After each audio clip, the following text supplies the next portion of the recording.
Ang pagsubok at ang pagtukso. Pinagpala ang taong nananatiling tapat sa kabila ng mga pagsubok, sapagkat matapos niyang malampasan ang pagsubok, tatanggap siya ng gantimpala ng buhay na ipinangako ng Panginoon sa mga umiibig sa Kanya. Huwag sabihin ni numan na tinutukso siya ng Diyos kapag siya'y dumaranas ng pagsubok, sapagkat ang Diyos ay hindi maaaring matukso at hindi rin naman niya tinutukso ang kahit sino. Natutukso ang tao kapag siya'y naakit at nagpapatangay sa kanyang sariling pagnanasa.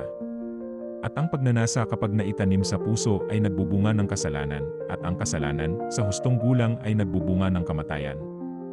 Huwag kayong padaya, mga kapatid kong minamahal.